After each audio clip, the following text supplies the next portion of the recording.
Hi, everyone. This is Bob Dietrich with the ADHD Toolbox. We're on another edition of the ADHD Toolbox, and we have um, got a different type of presentation today because we're going to be talking about something really special for children that have ADD, ADHD, and that is a camp type environment where they can go to really get some work done for themselves. And I'm not going to tell you any more about this because I have here with me John Willson, who is the expert. He's head of a company called SOAR. And John, welcome to our program. I'm thrilled to be here. Thanks, Bob. Awesome. Well, thanks for being a part of this, the ADHD Toolbox. We're honored to have you here, and tell us a little bit about yourself, so we understand who you are and how you fit into this toolbox. I am a father and a boss and the director of SOAR, and in all of those capacities, I'm an adult diagnosed with ADHD. Again, I'm the proud parent of two children who also have ADHD. I've served on several state and national boards serving this community, and I currently am the executive director of SOAR, which is a high adventure summer camp, residential boarding school, and gap year program specifically for young men and women diagnosed with attention and learning challenges. Wow, so you've done a lot. You're very involved in the community. It sounds like you got a lot of experience. I have spent 53 years trying to navigate this world through the lens of an impulsive, but incredibly, it's been an amazing journey. I have learned a lot. I have had the opportunity to teach a lot, and so along the way, I've come to realize that there are some incredible gifts that are associated with developing, the compensatory strategies that have allowed me to be successful. Wow. Well, that leads us to what are kind of like what are some of those gifts that you've seen come out of this process? So, there are a couple things. It takes me a little longer to be organized and to make sure that I've got my ducks in a row. And Mm-hmm. so creating very specific systems that allow me to be successful. The advent of this device right here was a game changer. I mean, in the last 10 or 15 years, this has really become a key to making sure that I don't miss appointments and that I'm able to manage deadlines. Mm-hmm. Before that, I carried around a big planner. Mm-hmm. But because I have to use those systems, I have come to be somebody who's very invested in helping, nurturing, and developing systems, whether it's in my business or with my kids or in my personal life. Mm-hmm. One of the other strengths is, I'm drawn to action. I'm a real action-oriented person, and so um, so when I find myself in situations where others might sort of run, what do we do? What do we do? Uh, I very, very quickly see the 7 or 8 different options that are available and can pick and choose the best course of action to move. And so I think in a leadership capacity, it's proven to be quite effective. Uh, I'm not entirely sure that's because I'm ADD. I believe it's because I have worked so hard to create environments for myself where I try and am able to make sense of the chaos. Yeah. And then my wife would say sometimes I'm the reason the chaos exists. But and the other, I guess the other strength that that has created for me is, uh, because I'm able to see so many different perspectives. It often allows me to be the person who's helping bring coalition to, or a sense of positivity, or a collaborative environment to any given situation that I'm involved in. Wow. Wow. That's awesome. Um, so you're involved. You're head of SOAR. You're in charge of this amazing organization. Can you tell our viewers what exactly SOAR is? and how it So, benefits the sure. ADD community. So SOAR is a high adventure. Mm-hmm. Again, our focus is and has always been exploring the opportunities that these young men and women have Mm-hmm. to, to sort of embrace their abilities and embrace their strengths. And so SOAR actually stands for Success Oriented Achievement Realized. And what we do is we have these incredible expeditionary summer camp programs in North Carolina, Florida, in California, in Wyoming, in the Adirondacks, in Peru, in Mm-hmm. Belize, in Mm-hmm. Costa Rica, and we are able to take kids doing things like backpacking, rock climbing, horseback riding, canoe camping. We teach kids how to scuba dive. We've got a surfing program, and so mountain biking, rappelling. It's just, so if it's high adventure and our kids are attracted to it, we certainly are using that as a vehicle to help develop and nurture some of the given strengths. We take those activities, Bob, Mm-hmm. and we explore the metaphors that we can draw from being successful in those environments and how we draw those back to a home or school environment. So we call that the metaphoric transfer of learning. And Wow. so, so the skills required to navigate a rapid, how dissimilar are those than, analyzing when we've got challenges or problems in our lives and then making sure that we're going through the right path instead of getting the raft stuck on the rock. And what if we do get a raft stuck on the rock? How do we then, utilize the resources we have in the boat with us to make sure that we're able to successfully come off that rock and then continue to navigate down the river? And then, sometimes aren't the rapids a little more fun than just when it's all nice and calm? And what do we learn from those experiences? And so all Yeah. those metaphors, we have these, first we do, and then we talk about it in short little segments. Mm-hmm. And we're again trying to apply those back to a home or school environment. We also have a residential boarding school, and we do school in a way that nobody else in the world does school, I believe. Students come to us for anywhere from 1 to 4 years, and so while they're in program with us, they'll spend 2 weeks in our classroom academically doing rigorous academics like they would in any normal school.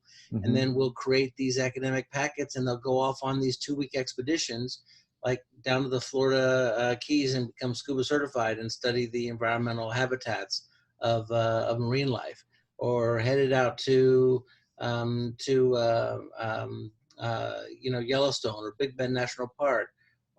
And so they're 2 weeks on expedition, still doing rigorous academics, and 2 weeks back at our base camp, doing a full 7.5 hour of school day.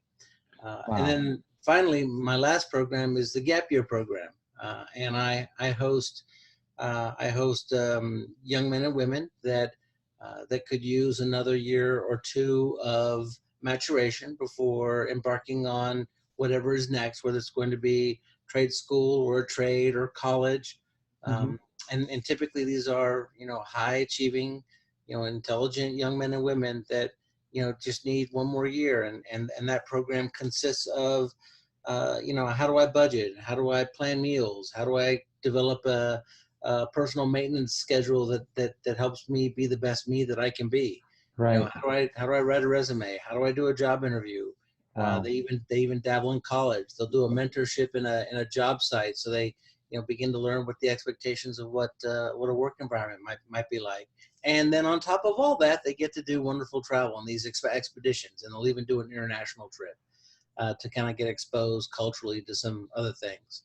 So we've really invested in this population in a significant way, and in fact, every one of the ideas that I've mentioned to you were born out of requests that parents made of us and said, hey, can you do this? Because ultimately, SOAR Mm-hmm. began as an after-school program in Houston, Texas, for kids with learning and attention challenges. Really? Wow. Yeah, and so then they said, well, could you do a weekend? So, Jonathan Jones, our founder, did these weekend expeditions, and he was particularly drawn to the outdoors. And then they said, God, wouldn't it be great if you could do a summer session? And he says, sure, we can do a summer session. So he took the kids that were in the after school program, and they did a 2-week summer session in Colorado. And And then they asked, could you do like a whole summer series of courses? So he pursued that, and that launched. And well, could you work with younger kids? So we started working with 8 to 10-year-olds. Could you work with older kids? So we started developing the GAP program.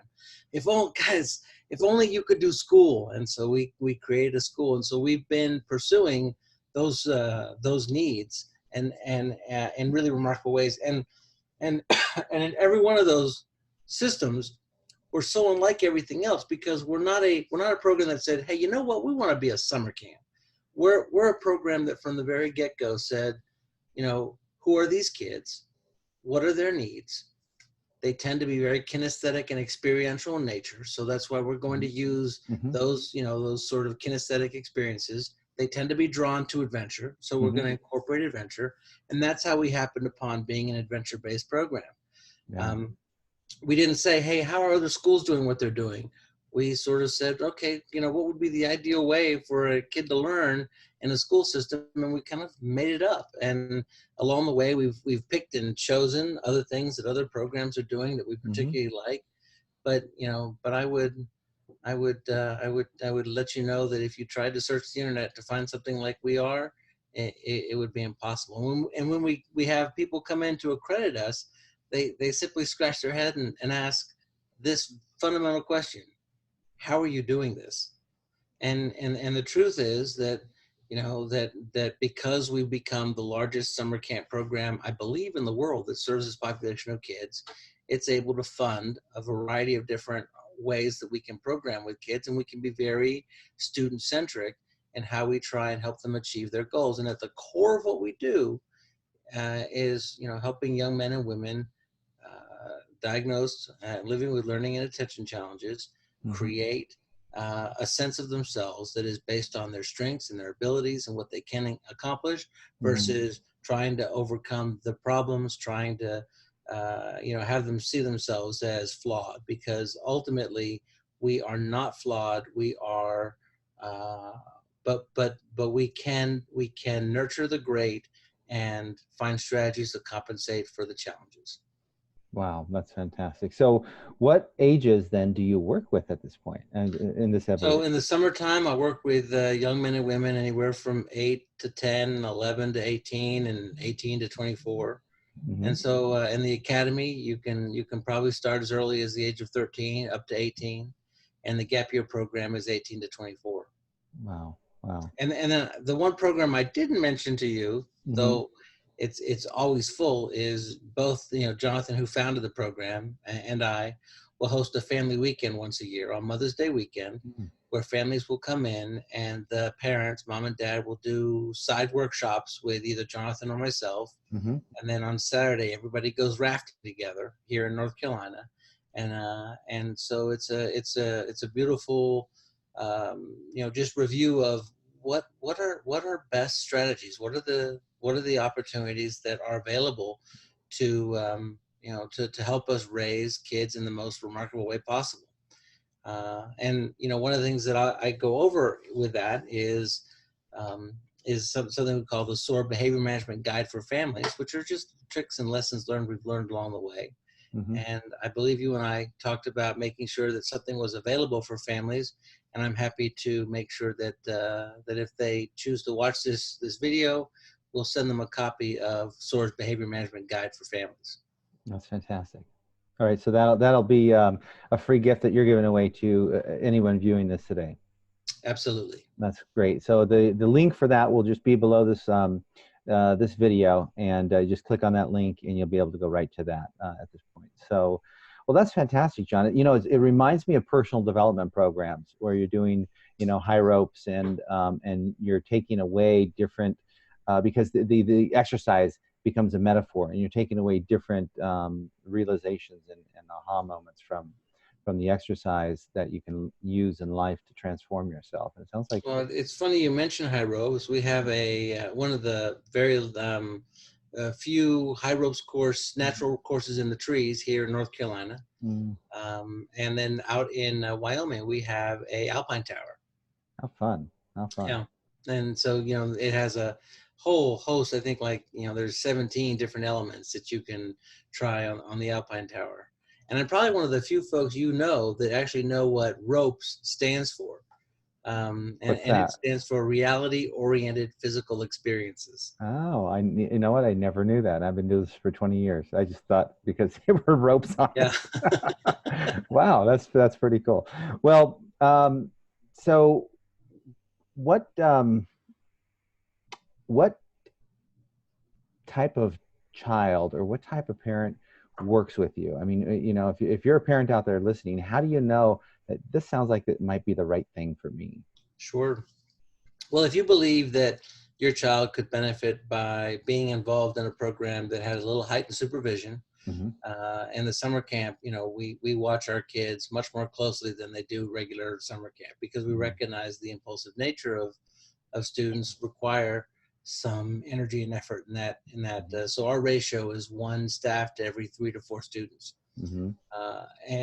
So if your child is dealing with, challenges socially, or, disorganized, or could use, continued development in their ability to problem solve, if they sometimes are struggling to, to get along with their peers, or they get along great with their peers, but sometimes they overreact. I mean, that was my son and daughter. Mm-hmm. They're great friends, but sometimes they overreact in ways that other kids find off-putting.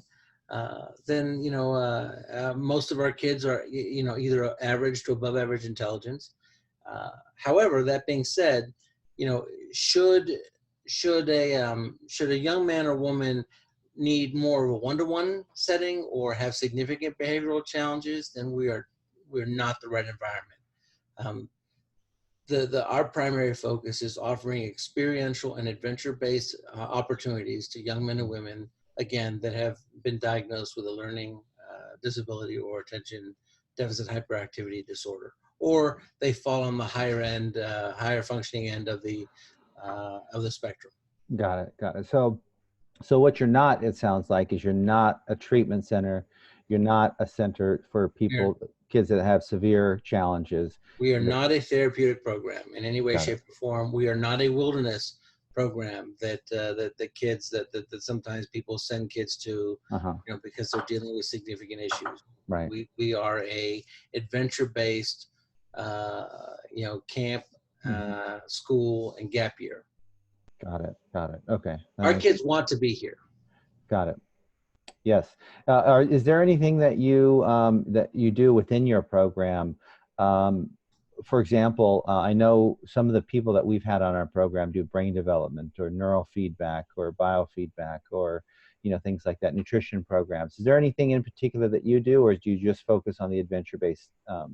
So in the academics, we use an academic system that we're for math called ALEKS, ALEKS, that we found really can help young men and women sort of learn at their own pace, and it covers up some of the gaps.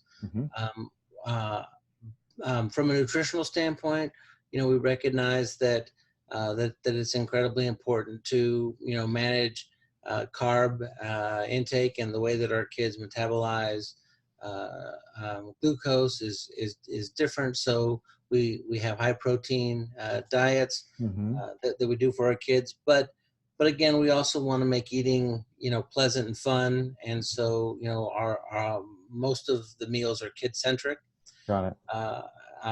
And so, but our go-to in all of this is, the idea that we're using the natural surroundings and the adventure experiences to develop and hone the areas that we're trying to grow. There is one piece of research that we've happened upon years ago that we're big fans of, and we've incorporated into our program fairly significantly, and it's called Life Success Attributes. It was developed by the Frostig Center out in Pasadena, California. And so we've incorporated life success attributes in remarkable ways throughout our program. Oh, that's fantastic. And people can find you, it sounds like, at SOARNC for North Carolina.org. That's correct. Okay, SOARNC.org. If they go to your website, they can see how to apply. They can see all the programs you have. And you and I had talked about a parent program. You touched on it briefly. So if parents wanted to see what this is like, they can actually sign up and come for an overnight. It sounds like. Is it overnight or a weekend, or Well, describe that for the parents? it's the family signs up, and we put the families up at the Waynesville Country Club Resort, Mm-hmm. and then we'll do workshops down there at the resort Mm-hmm. on Friday night, Saturday morning. Saturday, the families will all connect together with the kids, and I'll take the teams rafting down the Nantahala River. We'll have a nice big dinner. Saturday night, we'll get together as parents again, and Sunday morning, and then Sunday we'll come up and do some initiatives with the kids. While the kids are here, siblings can come. By the way, siblings can attend almost all of the programs. Not the Academy or the Gap Year, but they can attend all of the summer programs. Mm-hmm. But siblings and as long as they're within the correct age range, Mm-hmm. can will be here, just having a fun weekend, learning, playing, having fun together, doing some activities that they can learn and grow from. But their learning isn't nearly as intensive as what I'm doing with the family curriculum and nurturing families through discussions on, what other, what has worked, what doesn't work, how do we move forward. And then and so we bring in some guest lecturers who also help answer, really tricky questions that families have, sometimes on medication, sometimes on, how to manage the IEP process, to, how to create, healthy boundaries. And so it really is quite a remarkable experience. I've heard many parents say that this was the greatest gift they've given themselves. And I only have 14 to 16 spots a year, and that course is always full. Wow. So let's say you're done with the program, right? It's just about time to go home. What do you typically hear from parents and the kids that attend as they're leaving, as far as what their experience has been like? So one of my favorite, and this isn't quite answer your question, but I will tell you that one of my favorite moments is, that minute when camp ends. And I recognize that parents have a variety of reasons why they send a kid to camp, right? Sometimes it's because the kid just really wanted to go to camp. And sometimes it's because mom and dad really needed a break. And so, so it's SOAR, you get the best of both. You get the parents get a break, and the kids have a chance to learn and grow. And so it's kind of like camp on, turbocharged. But one of my favorite moments is that reunion between campers and parents, as the parents arrive and are walking down the hill, and the kid sees them, and they come rushing up and jump into their arms, and just that beautiful moment. And so, sometimes the kids will just talk about, this is, oh, come meet my friend. And for some parents, that's the first time they've ever heard, their kids say, come meet my friend. I've had kids say to parents, "Oh, I'm so glad you're here. Can I stay?"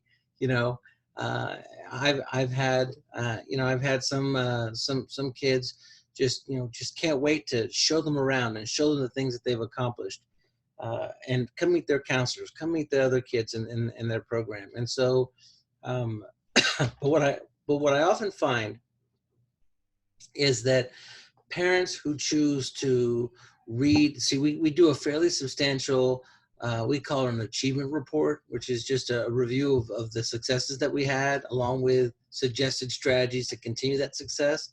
Parents who choose to embrace that document and really try and apply the learning that took place here and create a link at home, tend to be able to sustain some of that growth a little bit longer than parents who just let this be a standalone experience. Because what you always see in growth opportunities is that the child changes and grows, and then they come back to their old environments, and then you see a slow decline back into old behaviors. But there are things that parents can do that can nurture and create just subtle enough changes that instead of a steep drop off, you get step down, but you're able to kind of consistently maintain some of the growth that occurred.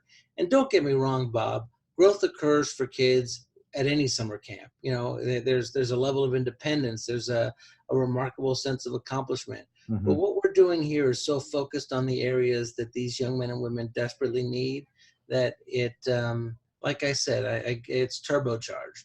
And so we get lots of letters and comments about what a life-changing experience it was. And but I'm not promising that for everybody. You know, Sure. what I am saying is that we're one of the few places where, you know, a child can come, and our training has been focused on who your kids are. Our policies and procedures are focused on who your kid is, and our program design is focused specifically on meeting the needs and drawing out the strengths in the population that we serve. Got it. Got it. Yeah, and I've been in these interviews that we've been conducting here on the ADHD Toolbox. You know, one of the recurring themes is that children with ADHD are often emotionally behind, maybe you know, 3 or 4 years, up to 3 or 4 years. So it seems like it gives them a chance to be more with other kids that are having those same delays that they connect with. They're able to connect with at a deeper level maybe than they can with other kids that are, you know, in school and then don't have those delays. Is that what you're finding as well? I would totally agree with that, and I think Mhm. that's even more important when you start thinking about the gap year program. You Yeah. know, recognizing that just by nature, most of the population we serve, you know, tend to be anywhere from, you know, 1 to 3 to 4 years uh, less mature than their neurotypical peers, Mhm. and so, you know, given that, you know, the opportunities to be with other young men and women that are living and dealing with the same kinds of challenges that you are, and Mhm. learning and growing using tried and true strategies, it's gold. Yeah, that's awesome. That's awesome, John. Well, how do people get a hold of you other than going to your website? Is there an email that you can provide us that people can send you a quick email if they have questions, or where would you send them? Sure. If you're interested in reaching me directly, you can reach me. The kids all call me Big John, Big John. and you can reach me at bigjohn@soarnc.org. That's Okay. BIGJOHN at SOARNC.org. You're always welcome to give us a call, 828-456-3435. And then one of the unique things that SOAR does is we actually have a family support specialist that works with us. And her sole goal and role is to help families that are dealing with challenges or looking for opportunities to help you figure out what best practices might be. And so that's a service available to anyone, anytime that they need or want it. Awesome. Well, thank you so much, John. I really appreciate you And coming by the on way, the, and that yeah, service is at no charge. really. That's a the gift that we've created for this community. We Mhm. recognize that when we help families deal and learn to cope and manage situations, then, you know, everybody, you know, the outcomes are better for everybody. Awesome. Well, thank you. That's awesome. I appreciate that, and so do our viewers. This has been enlightening because, you know, there's not a lot of places that offer what you do. In fact, no other place, it sounds like. So I appreciate you coming on and sharing what you guys do. You can get a hold of John again at Big John was it at soarnc.org, Correct. or you can go to the website SOAR SOARNC.org and check out the programs they have to offer you. You can go deeper there. So, John, thank you again for coming on the ADHD Toolbox. You're a very valuable tool in this group of tools that we're giving to these parents and teachers out there that can use this information. Well, I've never been happier to be called a tool. Well, all right. Well, thank you very much, and thank you for watching this edition of the ADHD Toolbox. We'll see you guys on the next episode. Thank you, John. Yep. Take care. Bye-bye. Bye-bye.